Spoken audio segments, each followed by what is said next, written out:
지금 이 대한민국의 혼란은 모두 최상목 전 권한대행 그리고 한덕수 현 대통령 권한대행으로부터 시작된 것입니다.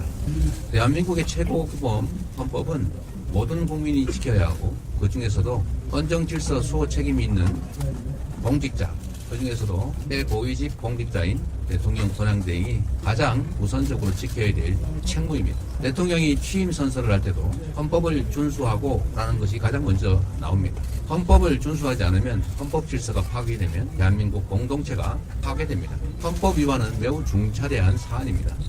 단순한 헌법 위반, 부정부패와는 차원을 달리합니다. 일각에서 윤석열 복귀 프로젝트가 진행 중이다라고 얘기합니다. 저도 그런 주장에 공감 가는 바가 많습니다. 21세기 대한민국에서 군대를 동원해서 행정, 입법, 사법을 다 통제하겠다라는 이 군정을 하겠다는 상상하기 어려운 일이 실제로 벌어졌습니다. 이것은 대한민국의 헌법 질서를 통째로 파괴하는 행위가 분명합니다. 우리가 제주 4.3 사건이나 또는 광주 5.18 상황을 굳이 상기하지 않더라도 다시 윤석열이 복귀하는 것은 곧 제2의 계엄을 의미하는 것일 테고 우리 국민들은 저항할 것이고 충돌은 피할 수 없을 것입니다. 그럴 때 생겨날 수 있는 엄청난 혼란과 희생을 생각해 보십시오.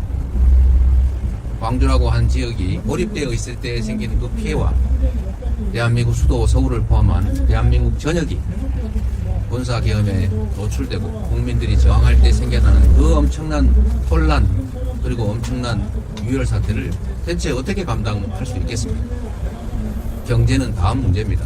국민의 생존 문제, 국민의 인권과 안전에 관한 문제입니다. 대한민국 국가의 존속에 관한 문제인 것입니다. 윤석열 대통령이 복귀할 경우에 생겨날 수 있는 일을 우리 국민 여러분께서도 한번 상상을 해보시기 바랍니다. 헌법재판소는 그리고 헌법재판관님 여러분들은 지금의 이 상황이 얼마나 중차대한 상황인지를 모를 리 없습니다.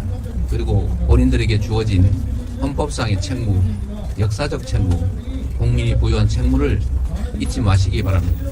말씀드린 것처럼 지금의 이 혼란의 원인은 모두 한덕수, 최상목으로부터 시작됐습니다. 내란 주요 임무 종사자들은 전부 구속돼서 재판을 받고 있는데 내란 수괴는 해교한 논리로 석방돼서 활개를 치고 있습니다. 법률이 정한 내란 특검 지명 의뢰를 지금 몇 달째 하지 않고 있습니다. 명백한 불법 아닙니까? 의무적으로 지명을 의뢰하게 돼 있지 않습니까? 그 법률을 대놓고 몇 달째 어기고 있습니다. 그래서 결국은 내란 수괴가 석방돼서 이 혼란이 지속되고 국민들은 불안해하고 있는 것입니다.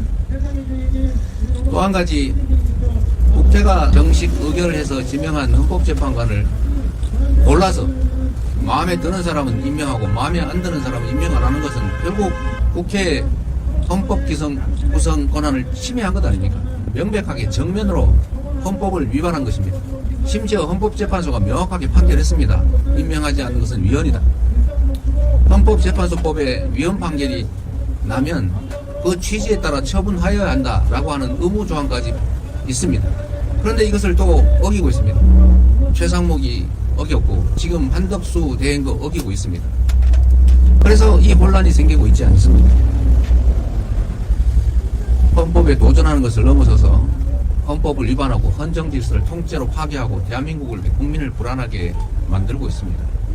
해서는 안 될 일이고 용서해서도 안 될 일입니다. 반드시 그에 대한 책임을 물어야 하지 않겠습니까?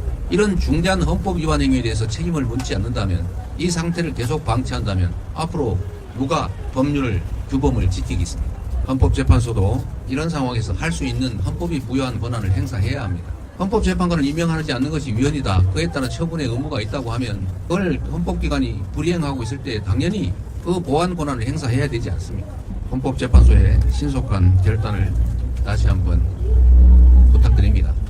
개인이나 집단, 세력의 이해관계가 아니라 국민과 국가 그리고 역사를 생각해 주시기를 부탁드립니다.